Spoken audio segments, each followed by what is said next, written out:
자, 오늘은 변화산 이야기를 좀 하겠어요. 근데 변화산이 원래 있습니까? 그런 산은 없어요. 후대에 설명 차원에서 붙여진 이름이지 이스라엘에는 변화산이라는 지명을 가진 산은 없습니다. 보통 이제 다볼산 정도로 추정을 할 뿐이에요. 여러분 찬송가 438장을 한번 펴주세요. 가사를 좀 띄워줄 수 있으면 좋겠는데 483장 우리 찬양을 한번 같이 부르고 말씀을 좀 듣겠습니다. 잘 아시는 찬양이죠. 내 영혼이 은총 입어 중한 죄짐 벗고 보니.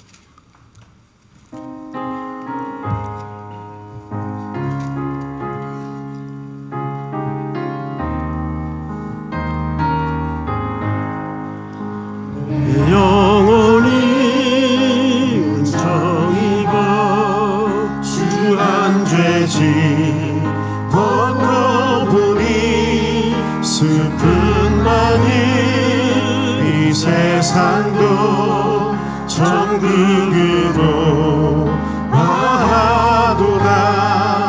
할렐루야 찬양하세.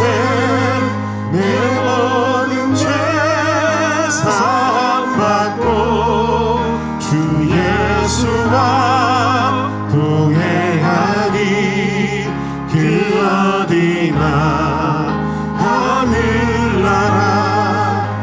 주의 얼굴 뵙기 전에 멀리 뵈던 하늘나라 내 마음속에 이루어지니 날로 가깝도다.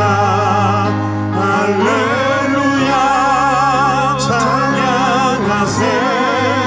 내 모든 죄 사함받고 주 예수와 동행하니 그 어디나 하늘나라. 높은 산이 거친 들이 조망이나 궁궐이나 내 주 예수 모신 곳이 그 어디나 하늘나라. 할렐루야 찬양하세. 내 모든 죄 사함받고 주 예수와 동행하니 그 어디나 하늘나라. 할렐루야. 우리 수고하셨습니다. 베드로가 이 산상의 경험이 얼마나 좋았던지 예수님에게 의미도 모른 채 제안을 하나 하죠. 고만 초막셋을 짓고 여기서 거주하는 것이 어떻겠습니까? 과연 우리도 베드로와 같은 착각을 할 수가 있어요. 그래서 이 변화산의 의미가 성경 전체에 걸쳐서 얼마나 중요한 사건인가를 새삼 바라보면서 우리가 진의에 다가가는 시간이 되었으면 좋겠습니다. 우선 본문을 먼저 보십시다. 28절 이 말씀을 하신 후 8일쯤 되어, 그러니까 어떤 이야기 끝에 8일이 지났어요. 근데 사실 이 사건은 가이사랴 빌립보에서 베드로가 예수님에게 유명한 고백을 하나 남기죠. 그리고 예수님에게 그 고백에 대해서 인정과 칭찬을 듣습니다. 바요나 시모나 이것을 알게 하는 이는 혈육이 아니라 하늘의 아버지께서니라 하면서 내가 복되다 그랬어요. 자, 가이사랴 빌립보라는 지역 자체도 우리가 새삼 지난 시간 배운 것처럼 기억을 다시 더듬을 필요가 있는 것은 이 지역은 헤롯 빌립이 통치하던 지역이었어요. 그래서 그 앞에 로마 황제 이름을 붙이죠. 그래서 가이샤라, 그리고 자기 이름을 붙여서 가이샤라 빌립보가 됩니다. 이렇게 이 도시는 황제의 통치와 로마의 가치가 어울려져서 세상의 가장 모든 가치가 총망라되어진 의미가 녹아져 있는 세상의 한복판이에요. 근데 그 한복판에서 베드로가 무슨 고백을 했죠? 주는 그리스도시요 하나님의 아들이십니다. 이 100점짜리 고백을 했단 말이에요. 그 고백을 하고 나서 한 8일쯤 지났어요. 지나고 나서 이제 예수님은 누가만 이 사실을 밝히는데 이 산에 오른 목적을 기도하러 올라갔다라고 표현합니다. 28절을 볼까요? 이 말씀을 하신 후 8일쯤 되어 예수께서 베드로와 요한과 야고보를 데리고 기도하시러 산에 올라가사. 제가 이 단순한 글을 읽다가 망치로 꽝 한 대 얻어맞은 듯한 느낌을 받았습니다. 왜냐하면 온전하신 하나님의 아들이신 예수님도 기도하시는데 흠투성이여 너무도 연약한 내용으로 가득 찬 우리가 어찌 기도 없이 살 수 있겠는가? 그렇잖아요, 여러분? 옆에 분에게 그래 보세요. 예수님도 기도하신데, 그래 보세요, 한번. 예? 예수님도 기도하시는데 이 흠 많은 우리 인생이 어찌 기도 없이 살아갈 수가 있겠습니까? 정말 말이 안 되는 거죠. 한 주간 내내 기도의 자리에 머물러 있기를 바랍니다.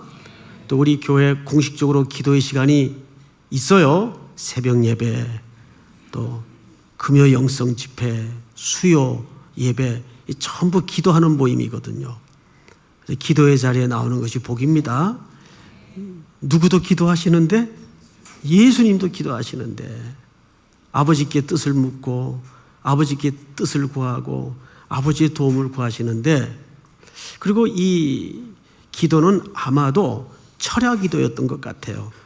뭘로 알 수 있어요? 제자들이 졸았어요. 그래서 아마 밤을 새 기도하던 예수님의 습관이 녹아져 있는 그런 산이었던 것 같습니다. 그래서 이 산이 헤르몬 산이냐 다볼 산이냐 메론 산이냐 뭐 학자들마다 그 산의 위치를 찾느라고 굉장히 분분합니다. 그래서 뭐 어떤 학자는 헤브론 산일 거다, 또 어떤 학자는 다볼 산, 그 영어명으로는 타볼 산이라고 되어 있는데 또 메론 산일 것이다, 이렇게 분분해요. 그런데 누가가 이 산을 기록한 초점이 어느 산인가가 중요하지 않습니다. 매봉산이건 똥산이건 아무 상관이 없어요. 그래서 그냥 추정 정도로 모든 그 가이사랴 빌립보 위치와 이제 예루살렘으로 가시는 거리를 종합해 볼 때 다볼산이 위치상 가장 적절하지 않겠는가? 이것도 추정입니다. 확정적일 수는 없어요.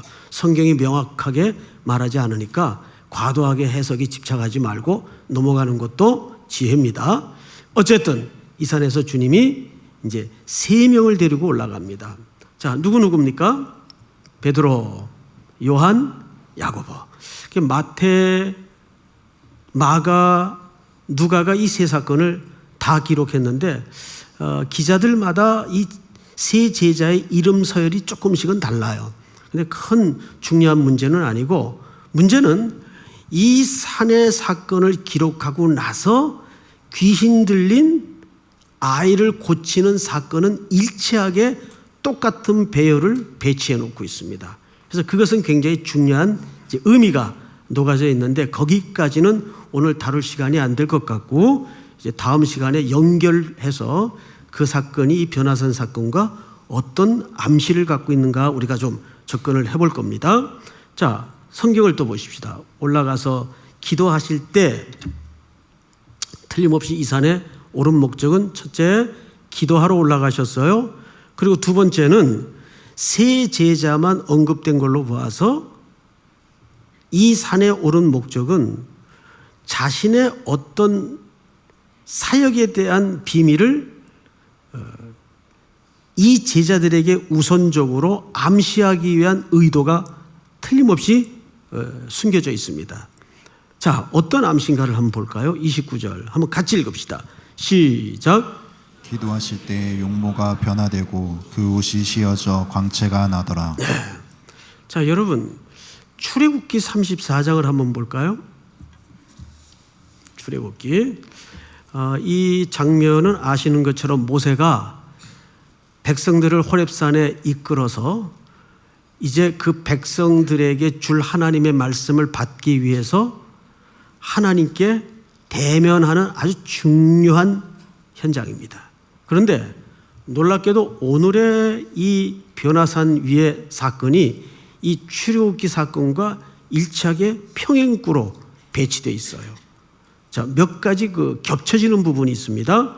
한번 35절까지 교독을 하겠어요. 모세가 그 증거의 두 판을 모세의 손에 들고 시내 산에서 내려오니 그 산에 내려올 때 모세는 자기가 여호와와 말하였으므로 말미암아 얼굴 피부에 뭐가 났죠? 광채가 나나 깨달았습니까? 못 깨달았습니까? 못 깨달았어요. 하나님의 영광이 모세의 얼굴에 반영이 된 거예요. 그래서 모세의 얼굴에 광채가 났는데 모세가 깨닫지 못해요. 자기 얼굴에 광채가 난 줄 몰라요. 여기에 얽힌 아주 유명한 에피소드가 하나 있습니다. 스폴전 목사님의 글을 보면 그 제자들이 이제 스승께 좀 잘 보일 마음도 있고 기도하기 위해서 산에 올라가서 열심히 아마 수양관 같은 거겠죠. 기도하고 내려오면서 스승에게 그렇게 얘기했어요. 선생님, 저희들 얼굴에 이 광채가 나지 않습니까? 그러니까 스폴전 목사님이 모세는 자기가 광채난 걸 몰랐단다. 예, 그렇게 일침을 놓은 기록이 있습니다. 모세는 자기 얼굴에 하나님의 영광이 반영되어 광채가 난 걸 몰랐어요. 다음 절 시작. 아론과 온 이스라엘 자손이 모세를 볼 때 모세의 얼굴 피부에 광채가 남을 보고 그에게 가까이 하기를 두려워하더니, 당연한 것이 모세의 얼굴의 광채는 단순한 빛이 아니라 누구의 영광의 반영입니까? 예, 하나님을 대면한 하나님의 영광의 반영이다 보니까 아론과 이스라엘 자손들이 두려워했어요. 다음 절 모세가 그들을 부르매 아론과 회중의 모든 어른이 모세에게로 오고 모세가 그들과 말하니, 부르니까 그제서야 들어옵니다. 그리고 그들과 대화를 하기 시작하는데 32절 시작. 그 후에야 온 이스라엘 자손이 가까이 오는지라 모세가 여호와께서 시내산에서 자기에게 이르신 말씀을 다 그들에게 명령하고, 33절 모세가 그들에게 말하기를 마치고 수건으로 자기 얼굴을 가렸더라. 다 같이 시작. 그러나 모세가 여호와 앞에 들어가서 함께 말할 때에는 나오기까지 수건을 벗고 있다가 나와서는 그 명령하신 일을 이스라엘 자손에게 전하며, 다음 절 다 같이 읽습니다. 이스라엘 자손이 모세의 얼굴에 광채를 보므로 모세가 여호와께 말하러 들어갈 때까지 다시 수건으로 자기 얼굴을 가렸더라. 그러니까 모세의 얼굴 자체에서 광채가 났다기보다는 하나님의 영광의 광채가 모세의 얼굴에 반영이 된 거예요. 그런데도 그 영광스러운 반영된 빛을 백성들이 제대로 볼 수 있었어요? 없었어요? 반영된 빛도 백성들이 제대로 볼 수가 없었어요. 그래서 모세가 얼굴에 뭘 가립니까? 수건을 가립니다. 누구를 위해서입니까? 백성들을 위해서 수건을 가려요. 자, 오늘 이 변화산이라고 불리우는 산 위의 예수님의 변화는 이렇게 모세가 시내산 위에서 변모되었던 변모와 평행구를 이루고 있는 중요한 이유가 있어요. 질문합니다. 모세의 그 경험은 출애굽 후입니까? 전입니까? 잘 생각하세요. 출애굽 후입니까? 전입니까? 후죠. 출애굽 후예요.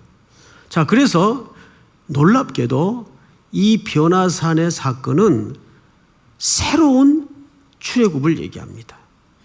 우리 지난 시간에 평야에서 광야에서 무슨 사건이 있었나요? 떡을 떼어 나누는 사건이 있었어요. 그렇죠, 여러분? 그리고 나서 오늘 이 변화산의 사건은 사실상 신약의 백성들을 위한 새로운 출애굽 사건을 암시하고 있는 거예요. 그래서 모세의 변모된 사건과 슬쩍 일치하게 평행구를 놓고 있는 거예요. 그러니까 이 변화산의 사건은 단순한 기적과 산에서 기도하면 그렇게 어떤 무슨 광채가 난다, 이런 기적의 맥락에서 보여주는 사건이 아니라 커다란 우리의 구원 사건을, 그리고 모세에 암시된 오실 메시아에 대한 상징을 이렇게 이제 예수님이 친히 오셔서 그 구원을 완성하시고 계시다는 사실을 암시하고 있는 거예요. 이 변화산의 사건은 단순한 기적 사건이 아니에요. 우리 조금 더 자세히 보십시다. 자, 29절. 기도하실 때에 용모가 변화되고 그 옷이 휘어져 광채가 나더라. 문득 두 사람이 예수와 함께 말하니 이는 모세와 엘리야라. 자, 이제 우리의 과제가 뭐냐면, 왜 하필 구약의 수많은 선지자들이, 제사장들이 스쳐 지나갔어요. 근데 하필 두 사람일까? 하나는 누구죠? 모세입니다. 또 하나는 누구죠? 그렇습니다. 그래서 이 모세가 등장했고 엘리야가 등장한 이 산위의 의미를 우리는 종말론적과 구원사적인 개념으로 접근을 할 필요가 있어요. 자, 모세는 일단 누구를 구원했습니까? 이스라엘 백성들을 400년의 고역과 노예 생활에서 구원해낸 누구의 예표적 인물이었어요? 오실 그리스도의 예표적 인물이었어요. 그래서 모세는 뭐에 대한 물꼬를 틔웠어요? 구원에 대한 물꼬를 틔웠어요. 그런데 엘리야는 누굽니까? 엘리야는 종말론적인 그림을 갖고 있어요. 자, 우리 말라기 4장을 한번 띄워주세요. 말라기 4장 같이 한번 읽어볼까요? 5절 6절 두 절을 읽겠는데 시작. 보라, 여호와의 크고 두려운 날이 이르기 전에 내가 선지자 엘리야를 너에게 보내리니. 6절 시작. 그가 아버지의 마음을 자녀에게로 돌이키게 하고 자녀들의 마음을 그들의 아버지에게로 돌이키게 하리라. 돌이키지 아니하면 두렵건대 내가 와서 저주로 그 땅을 칠까 하노라 하시니라. 그러니까 이렇게 생각하셔야 돼요. 모세가 등장한 이유는 결국 구원의 물꼬를 튼 사람이에요. 그래서 구원의 빌미를 이스라엘 역사 속에 근거로 제공한 사람이에요. 자, 이 속에 누구의 또 예표가 있다고요? 그리스도의 예표가 있어요. 그런데 또 한 사람 엘리야는 뭐를 암시하는 선지자였습니까? 종말을 암시하는 선지자였어요. 근데 이 속에도 사실은 누구의 부분적인 그림이 감추어져 있습니까? 메시아에 대한 부분적인 그림이 감추어져 있어요. 그래서 이 모세와 엘리야가 합해진 메시지가 전부 누구 속에 녹아져 있는 거예요? 그리스도 예수라는 인물 속에 녹아져 있는 겁니다. 이제 이 세 사람이 여기 등장한 이유가 있어요. 우리 오늘 본문 30절을 볼까요? 문득 두 사람이 예수와 함께 말하니 이는 모세와 엘리야라. 자, 잊어버리지 마세요. 모세는 뭐의 근거예요? 구원의 빌미를 제공한 사람이에요. 엘리야는 뭐예요? 종말의 소망을 예표한 선지자였어요. 이 두 사람의 메시지가 함께 붙들려 있는 인물이 누구라고요? 예수 그리스도라는 얘기예요. 그래서 여기 산 위에 세 사람이 등장을 하는 겁니다. 그러니까 이 변화산의 이 변모는 새로운 출애굽 사건을 다시 한번 암시하고 있는 거예요. 그러니까 성경은 항상 짝을 이루어요. 어떻게 짝을 이루는지 아십니까? 똑같은 사건이 다시 등장을 해요. 신약에 등장했던 사건이 구약에 이미 나와 있는 사건이 굉장히 많습니다. 예를 들어서 홍해가 갈라지고 홍해를 건너는 사건을 사도 바울은 고린도전서 10장에서 뭐라고 설명했어요? 너희가 다 모세에 속하여 구름과 바다에서 뭘 받았다고 해석합니까? 세례를 받고. 이게 바울의 해석이에요. 세례를 받고. 그러니까 구약만 읽어도 해석이 실수를 할 수가 있고 신약만 읽어도 해석에 실수가 벌어집니다. 마치 천이 가로와 세로줄로 짜여져서 옷감이 되듯이 구약과 신약은 조밀한 관계를 서로 갖고 있습니다. 그러니까 항상 이 양쪽을 다 봐야 돼요. 마치 무엇과 같냐 하면 우리 그 영화를 보면 외국 영화를 볼 경우에는 언어를 모르는데 화면만 봐가지고 도저히 이해가 안 될 때 뭘 보면 이해가 금방 됩니까? 예, 옆에 자막이 뜨죠. 신약은 자막 같은 역할을 해요. 화면에서 난리가 나요. 쫓아오고 죽이고 때리고 뺨을 맞고 뭐 난리인지 잘 모르겠어요.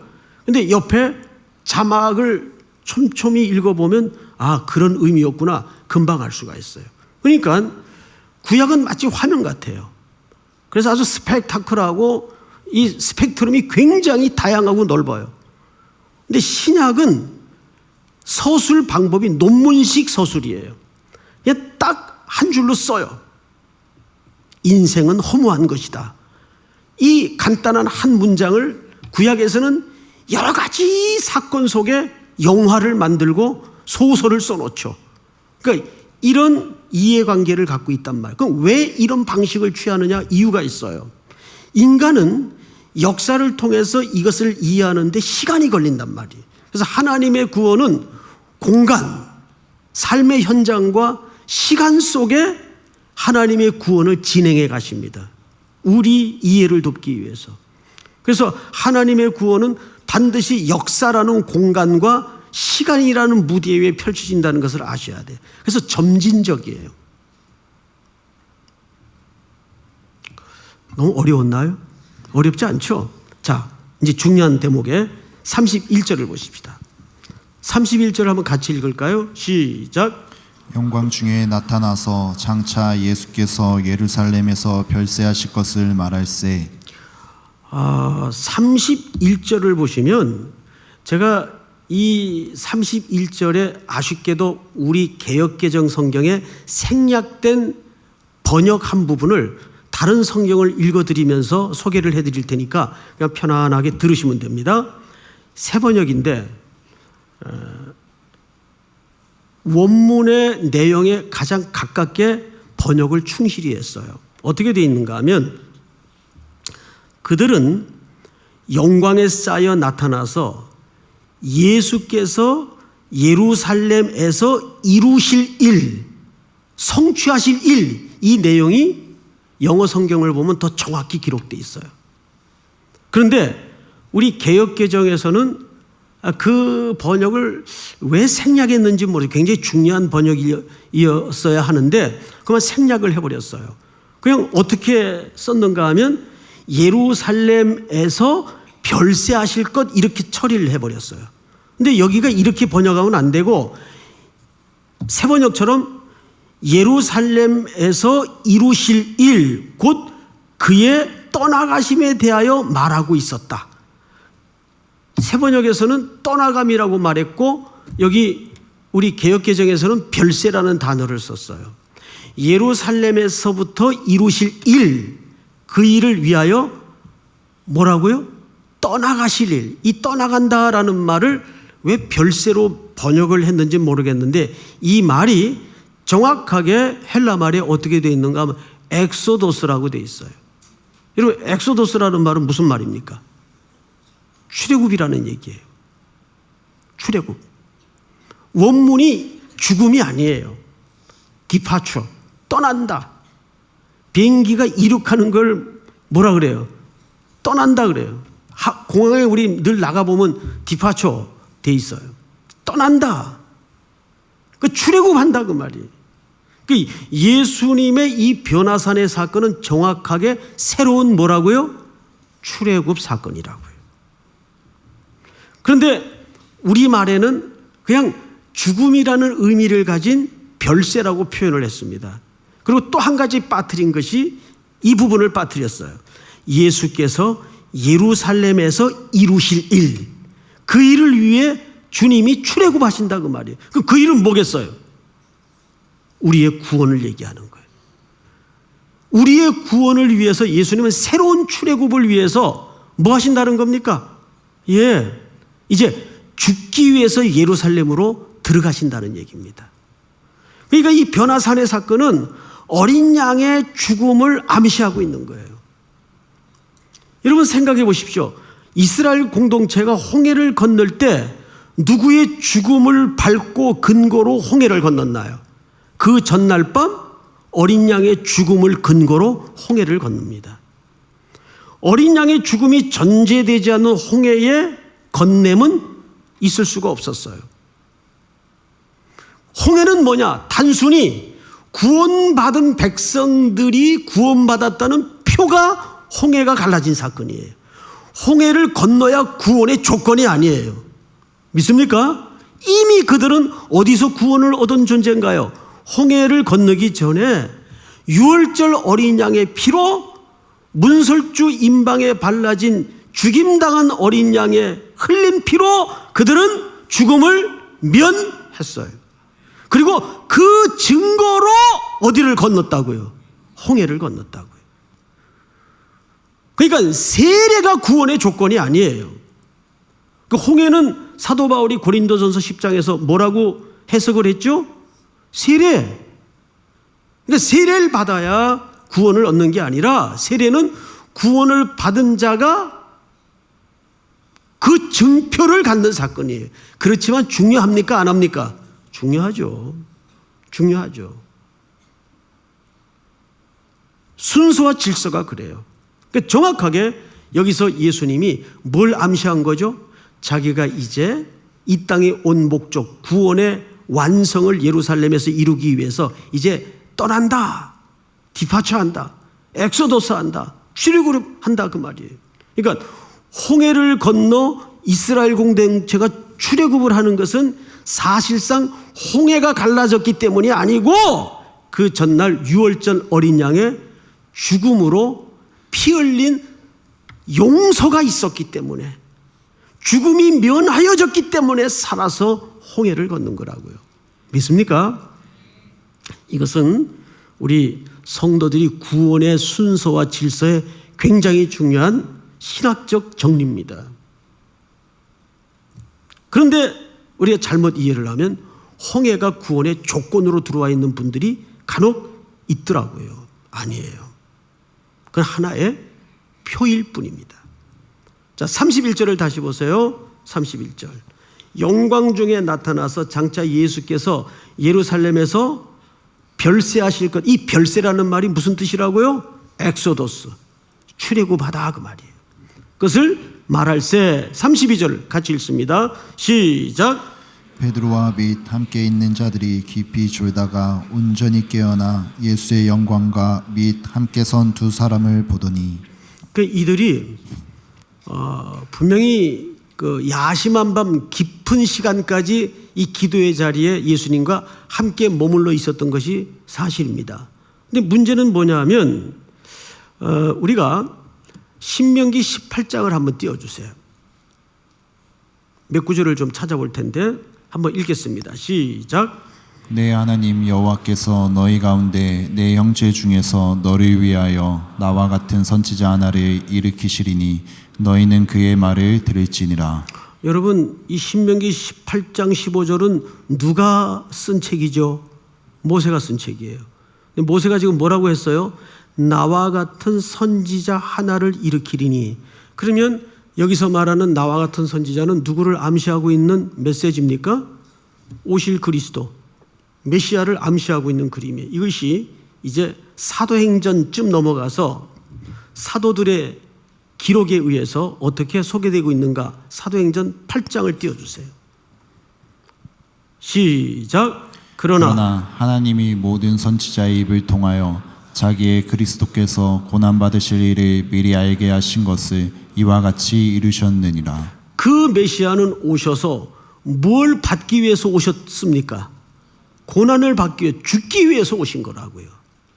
자, 그런데 중요한 것은 여기 이끌려 온 제자들이 그 100점짜리 훌륭한 신앙 고백을 하고서도 이분의 오셔서 하실 진짜 사역의 본질에 대해서 이해를 하고 있었습니까? 못하고 있었습니까? 이해를 못하고 있었어요. 이 영광스러운 기적을 겪고 나서도 이제 몇 줄 안 가서 이들이 뭐 갖고 싸우죠? 누가 크냐? 누가 새 나라가 들어서면 누가 좌의정에 앉을 것이고 누가 우의정에 앉을 것이냐, 누가 크냐 싸움에 매달려 있었어요. 그러니까 이 제자들은 정말 저만큼이나 한심한 존재들이에요. 그만큼 한 솥에 끓여 먹고 동고동락을 해도 영안의 눈이 활짝 열어지지 않으니까 스승님이 걸어가시는 길의 본질과 사역의 의미에 대해서 몰랐다고 말이에요. 이거를 이제 예수님이 본격적으로 이 제자들 그룹서부터 열어주기 시작하는 겁니다. 베드로는 고백만 했어요. 그리고 그 고백이 뭘 의미하는지 몰랐어요, 사실은.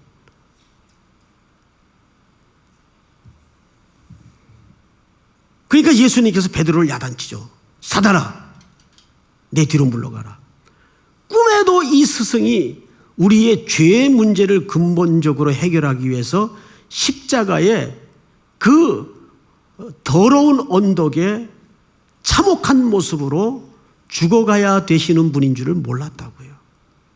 그리고 자기들이 그 길을 따라가야 되는 삶의 의미도 몰랐다고요. 그 얘기를 하는 겁니다.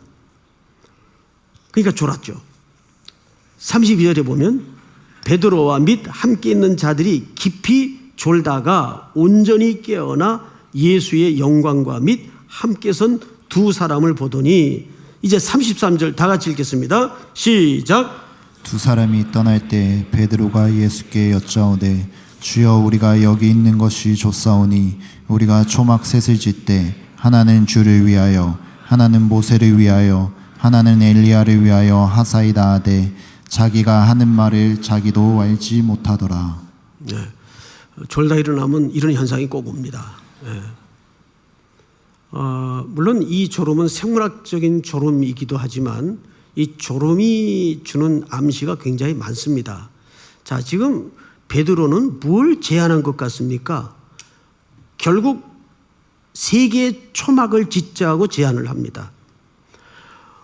유대인들이면 이 초막이 갖는 의미가 뭔지를 알죠. 뭘 생각했을까요? 당연히 초막절의 예식을 생각합니다. 초막절은 언제 지키는 거죠? 초막절이 되면 그들은 임시 거처인 집을 떠나서 광야로 나가 제 역할을 할 수 있는 아이들을 데리고 임시로 텐트를 칩니다. 초막을 쳐요. 그 안에서 한 주간 동안 기거를 하죠.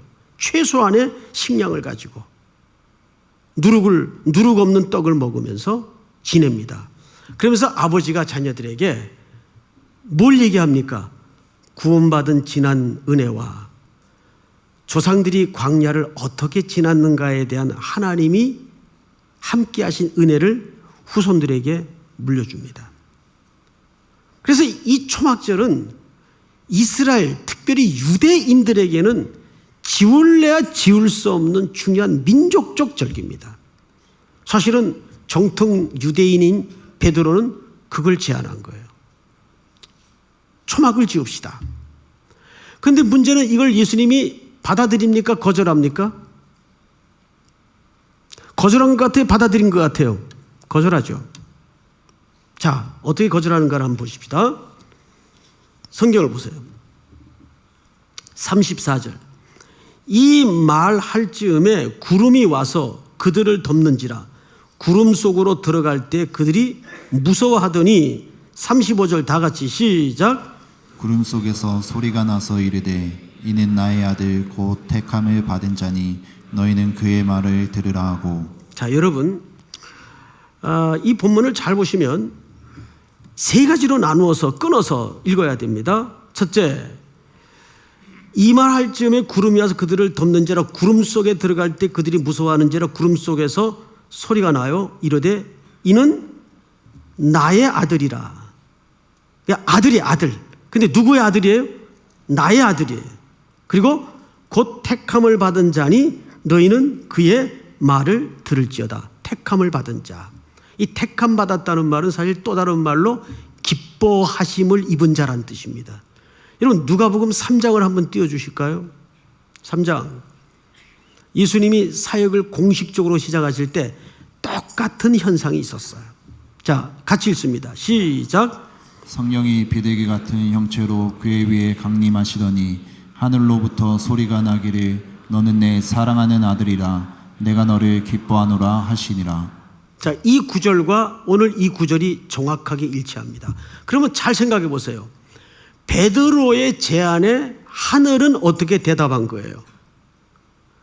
거절 겸 이 대답을 꺼내놓습니다. 여러분, 다시 초막절로 돌아갈 필요가 있습니까? 없습니까? 다시 초막절로 돌아갈 필요가 없어요. 왜? 예수님에 의해서 우리의 구원은 이제 완전히 완성되어 가기 때문에 구약 율법의 시대로 지키면 그 다음에 또 지켜야 되는 그 초막절의 형식적인 절기로 이들은 돌아갈 필요가 없어요. 그것을 완성하기 위해서 누가 오셨기 때문에 절기의 모든 절기의 완성으로 예수님이 친히 오셨기 때문에 그 절기로 돌아갈 이유가 없죠. 그래서 예수님이 그 제안을 듣는데 하늘에서 소리가 납니다. 아들이라. 근데 누구의 아들이라? 내 아들이라. 근데 이 아들은 어떤 아들이라? 기뻐함을 입은 아들이라. 또 다른 말로는 택함을 입은 아들이라. 같은 말입니다. 택함을 입었다, 기뻐함을 입었다, 사랑함을 입었다, 전부 동의어입니다. 그러니까 여러분들이 택함을 받았다는 것은 선택함을 받았다는, 뽑혔다는 말이 아니라 사랑함을 입었다, 기뻐하심을 입었다 그 뜻이에요. 그게 구원의 가장 중요한 단서예요. 그 외엔 단서가 없습니다. 그대로 믿으십니까? 우리가 선택함을 받았다는 것은 조건이 있었다는 말이 아니에요. 그냥 하나님의 기뻐하심을 입었다, 하나님의 사랑하심을 입었다, 전부 동의합니다. 로마서 8장을 보세요. 9장까지 무슨 얘기를 하고 있는가? 사도 바울이 에서와 야곱의 예를 들어서 저들이 복중에 있을 때 무슨 선이나 악을 행하기 이전에 하나님이 에서는 미워하였고 야곱은 사랑하였다 그래요. 거기 무슨 우리가 논거를 들이댈 수 있겠습니까? 거기 미워하였다는 개념은 우리 말처럼 싫어했다 그 말이 아니에요. 사랑함을 입은 것 중에서 유기됐다 그 말이에요. 거기 택함 받지 못했다 그 말이에요. 그 말을 반대 개념으로 그냥 미워했다라고 수사적 표현을 하는 거예요. 자, 이제 거의 다 왔어요. 36절 마무리 차원에서 우리 전체 한번 같이 읽어볼까요? 시작. 소리가 그침에 오직 예수만 보이더라. 제자들이 잠잠하여 그 본 것을 무엇이든지 그때에는 아무에게도 이르지 아니하니라. 여러분, 결국 누구만 남겨졌습니까? 예수님만 남겨졌어요. 여기 예수님만 남겨졌다는 말의 핵심은 뭐죠?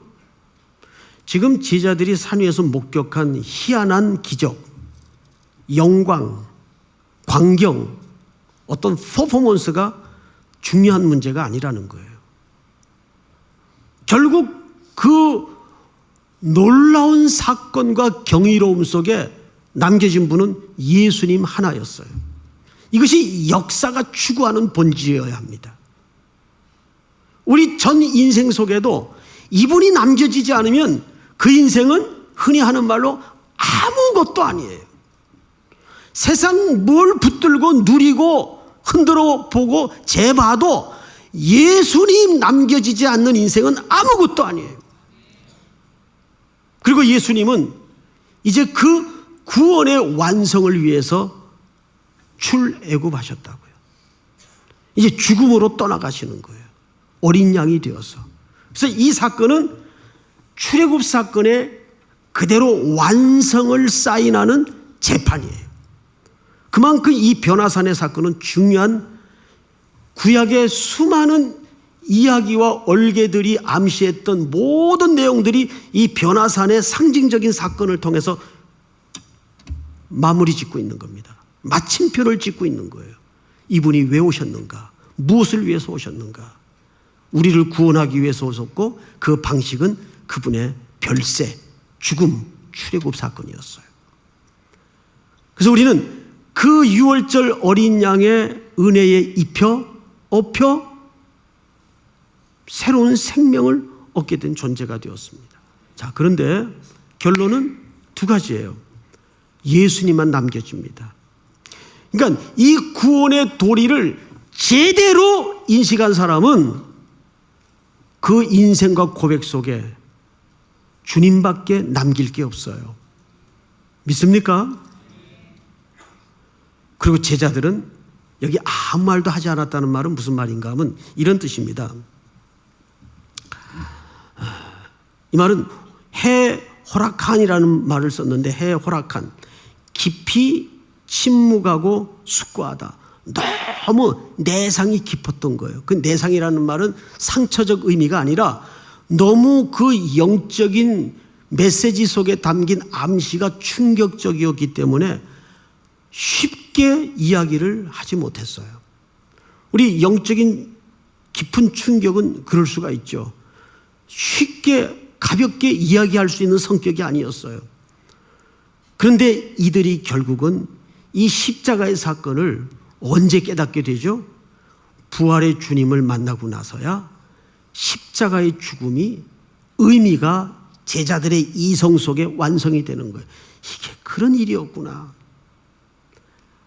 그래서 구약의 모세와 선지자들의 글에 의해서 예언되었던 그 말씀이 십자가의 사건과 엉켜 풀어지면서 제자들의 생애는 뒤집어지기 시작합니다.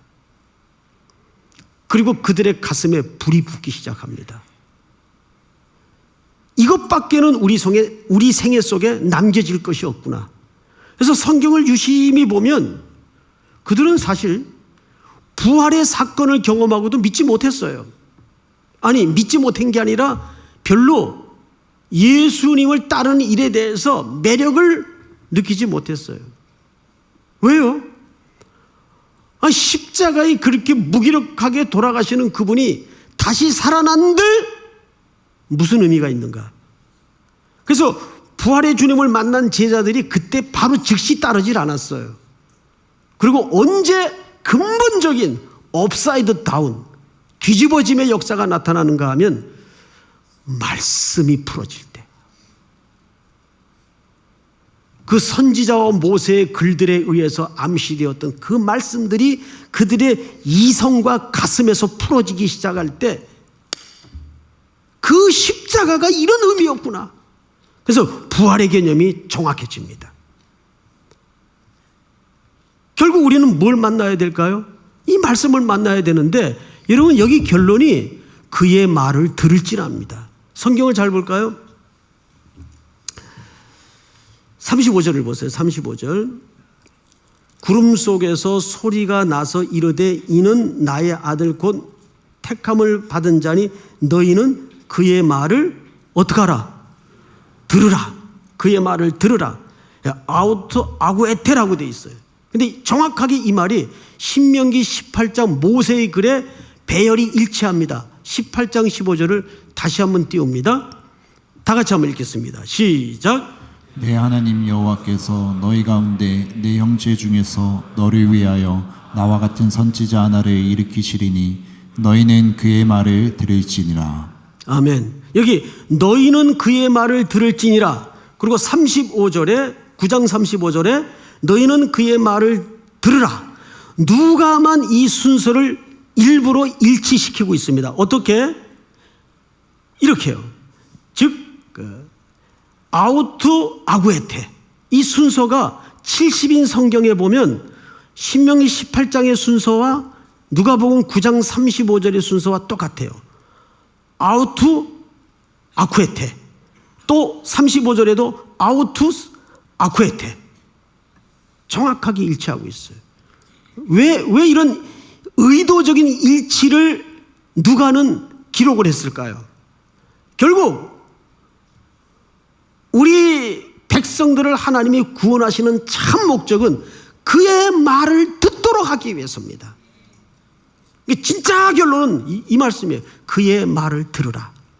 사랑하는 성도 여러분, 또 한 주간에도 우리가 세상에 많은 정보와 소리가 쏟아져 들어오고 있지만 오늘도 우리를 향하여 후하신 주께서 신실과 단순함과 정직함으로 항상 우리를 위해서 열렬한 태도를 그분은 갖고 계세요. 그걸 뭐라 그랬다고요? 후히 주시는 하나님, 언제나 우리에게 심플하신 하나님, 그 하나님의 말씀 앞에 청정하는 또 한 주가 될 수 있기를 주의 이름으로 간절히 축복합니다. 우리 다 일어나십시다. 1000번을 불러도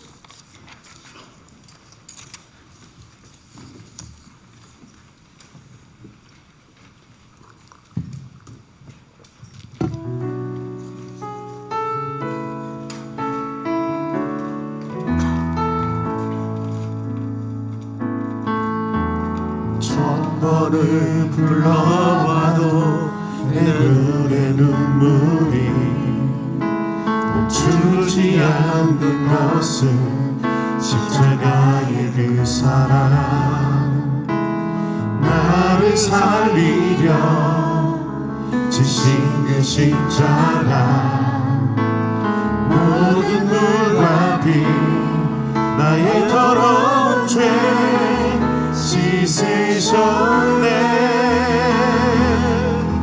나를 향한 그 사랑, 생명을 내어주사 영원한 생명을 내게 주심을 감사해.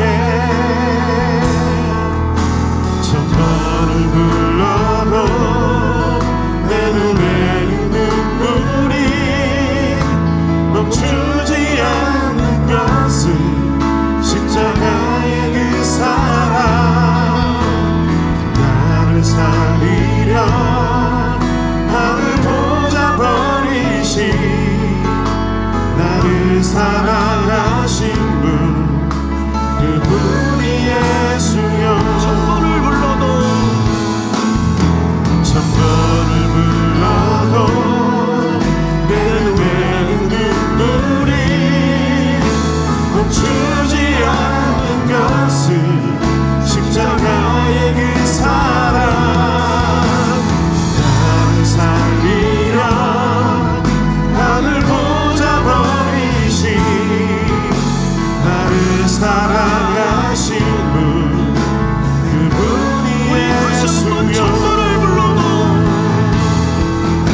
천번을 불러도 내 눈에 눈물이 멈추지 않는 것은